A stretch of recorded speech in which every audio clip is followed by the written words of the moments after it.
ఈ చండీ హోమం చేయడం గల ముఖ్య కారణం పవన్ కళ్యాణ్ గారు పిఠాపురం నుంచి ఎమ్మెల్యేగా పోటీ చేస్తున్నారు. ఆ పోటీ చేయడమే కాదు, అత్యధిక మెజారిటీతో గెలవాలని మనస్ఫూర్తిగా కోరుకుంటూ ఈ చండీ హోమం తలపెట్టాం.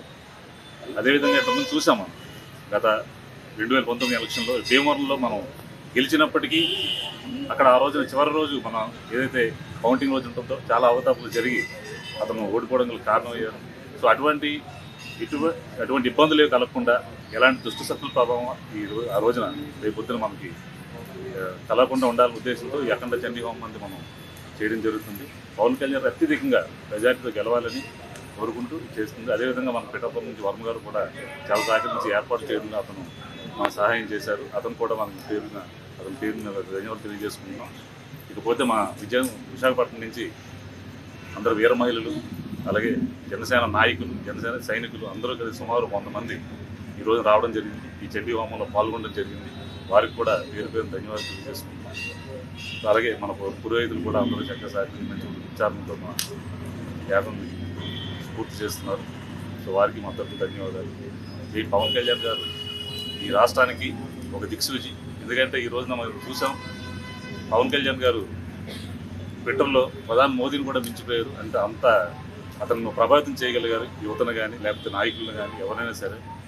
సో అటువంటి వ్యక్తి అసెంబ్లీలో అడుగుపెట్టడం మనం చూడాలి. ఎందుకంటే అతను అడుగుపెట్టి ఏదైతే మన ఆంధ్ర రాష్ట్రంలో ఇబ్బందులు పడుతుందో, అభివృద్ధి పదంలో ముందుకెళ్లకుండా ఈ ఇబ్బందులు ఉన్నాయి, అవన్నింటినీ మనం అసెంబ్లీలో ప్రస్తావించి వాటికి పరిష్కారం చూపగల సత్తా అయితే మటుకు పవన్ కళ్యాణ్ ఉండంలో ఎటువంటి సందేహం లేదు.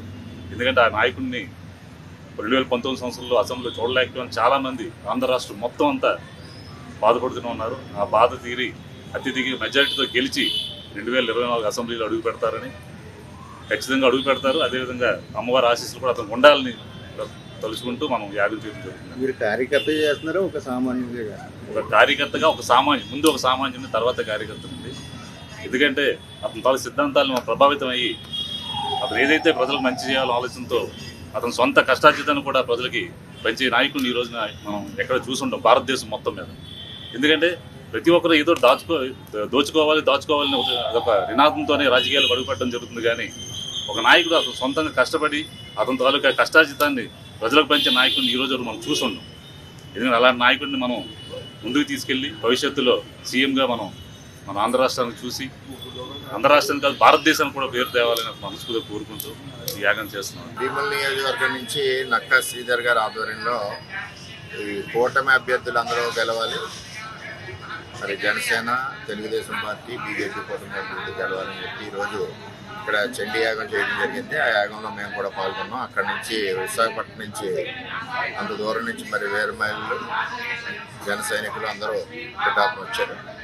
మరి పూజా కార్యక్రమం బ్రహ్మాండంగా జరుగుతుంది. ఆ భగవంతుడి యొక్క ఆశీస్సులన్నీ కూడా కుప్పేశ్వర స్వామి, పురోహితుగా అమ్మవారి ఆశీస్సులన్నీ కూడా కూటమి అభ్యర్థులకు ఆశీర్వదించి అందరినీ గెలిపిస్తారని ఆశిస్తాం.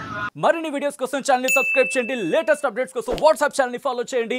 అండ్ లింక్ డిస్క్రిప్షన్ లో ఉంది.